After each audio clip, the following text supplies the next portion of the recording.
தன் மீதான பாலியல் புகாருக்கு நடிகர் நிவின் பாலி மறுப்பு தெரிவித்திருக்கிறார். பாலியல் குற்றச்சாட்டுக்கு பிரபல மலையாள நடிகரான நிவின் பாலி மறுப்பு தெரிவித்திருக்கிறார். தன் மீதான குற்றச்சாட்டுகள் அடிப்படை ஆதாரமற்றவை, உண்மைக்கு புறம்பானவை என்றும் நடிகர் நிவின் பாலி குறிப்பிட்டிருக்கிறார். விவரங்களோடு செய்தியாளர் விஷ்ணு இணைகிறார். விஷ்ணு, தற்போது இந்த பாலியல் புகார் தொடர்பாக நடிகர் நிவின் பாலி தரப்புல என்ன சொல்லப்பட்டிருக்கு, விவரம் என்ன?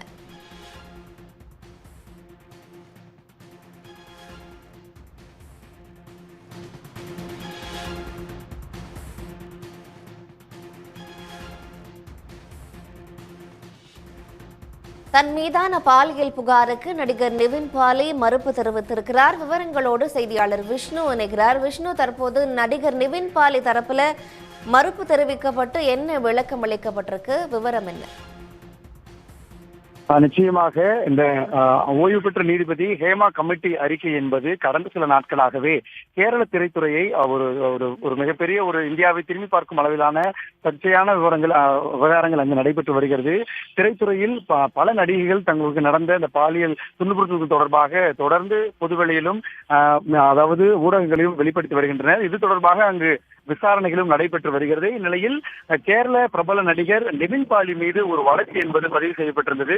சினிமாவில் வாய்ப்பு பெற்று தருவதாக கூறி பாலியல் அத்துமீறலில் ஈடுபட்டதாக நடிகர் நிவின் பாலி மீது நெறியமங்கலத்தைச் சேர்ந்த பெண் என்பவர் புகார் அளித்திருந்தார். அந்த புகாரின் அடிப்படையில் எர்ணாகுளம் போலீசார் வழக்கு பதிவு என்பதை செய்திருந்தனர். இந்நிலையில் நடிகர் நிவின் பாலி தற்பொழுது சமூக வலைதளங்களில் இதற்கான விளக்கத்தை அளித்திருக்கிறார். அதில் இந்த சம்பவம் தொடர்பாக எந்த ஒரு தன் மீது வைக்கப்பட்டிருக்கூடிய குற்றச்சாட்டு அதாவது உண்மை இல்லை எனவும், இது தொடர்பாக நான் சட்டப்பூர்வமாக அந்த நடவடிக்கைகளை மேற்கொண்டு நான் சட்டப்பூர்வமாக சந்திக்கவும் தயாராக உள்ளேன் எனவும் தற்போது சமூக வலைதளத்தில் அவர் இந்த ஒரு விளக்கத்தை அளித்திருக்கிறார்.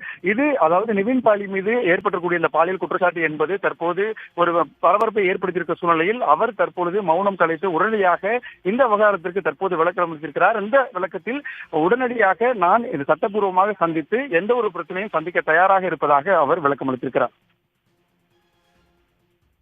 உடனுக்குடன் செய்திகளை தெரிந்து கொள்ள சன் நியூஸ் பெல் ஐகானை கிளிக் பண்ணுங்க.